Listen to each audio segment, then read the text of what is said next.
Alors moi, je suis Laurent Vastel, je suis maire et conseiller départemental de Fontenay-aux-Roses. Je suis aussi chirurgien et professeur de médecine et à Versailles-Saint-Quentin en Yvelines. Donc pareil, à la limite de nos deux départements.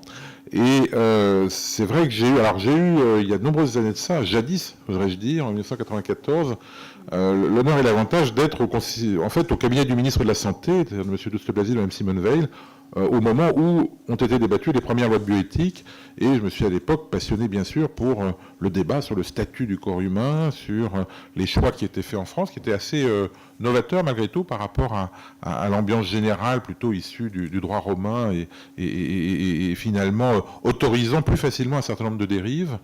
Je dois dire que j'ai ressenti une certaine frustration lors des épisodes de révision successive des lois de bioéthique, parce que souvent, finalement, le débat a été finalement limité à des points qui ont été sortis, et finalement le débat a été préempté par des points presque périphériques souvent, par rapport aux enjeux posés par le progrès médical. Alors moi, j'ai foi dans le progrès, je crains que trop souvent, finalement, le progrès ne devienne aujourd'hui presque une source de crainte et ne soit freiné, notamment dans le développement médical, par une perception qui est biaisée et par finalement une absence de débat. Et je crois que nous, en tant qu'élus, notre rôle, c'est d'être dans le débat citoyen, dans le débat dans nos villes, dans nos communes, dans nos cantons, pour, je dirais, donner un petit peu un aperçu d'autre chose. Aujourd'hui, on voit bien que la perception que vont avoir nos concitoyens de loi de bioéthique, c'est quoi? C'est la GPA. Et puis c'est le suicide médicalement assisté, parce que ça, il y a un article dans le Parisien tous les 3 mois. Mais en même temps, l'intelligence artificielle, les robots, les cellules souches, la prévision, la médecine prédictive, ce sont des éléments qui ont potentiellement, sur notre vie quotidienne et sur la vie de nos enfants, des conséquences bien plus importantes en termes de modification des habitudes, de risques, effectivement, comme on l'a vu, finalement de stigmatisation de certaines populations. Il y a une vraie réflexion à avoir sur comment est-ce qu'on permet le progrès, on continue à le permettre, à éviter que ne grandisse cette défiance chez nos concitoyens du progrès, tout en acceptant d'aménager, justement, de prendre les remparts nécessaires pour que ce progrès se fasse au bénéfice de nos concitoyens et pas, dans certains cas, à leur détriment, comme ça peut l'être pour la médecine prédictive. Vous savez, moi, je vais prendre juste un petit exemple. On a des robots aujourd'hui pour mettre des prothèses de hanches. Ça marche bien.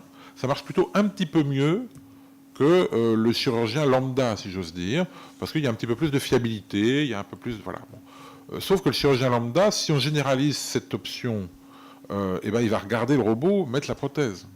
Ça sera peut-être un gain pour la majorité de nos concitoyens. Et puis, il y a un certain nombre de concitoyens qui ne rentreront pas dans le moule du robot parce qu'ils ont un cas un petit peu particulier, un petit peu hors norme.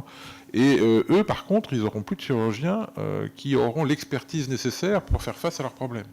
Donc, on voit bien que d'un progrès peut naître des ennuis et il faut à chaque fois qu'on ait une réflexion pour accompagner le progrès. Le progrès, il a toujours... de toute façon, on ne l'empêchera pas, j'espère en tout cas qu'on ne sera pas capable de l'empêcher.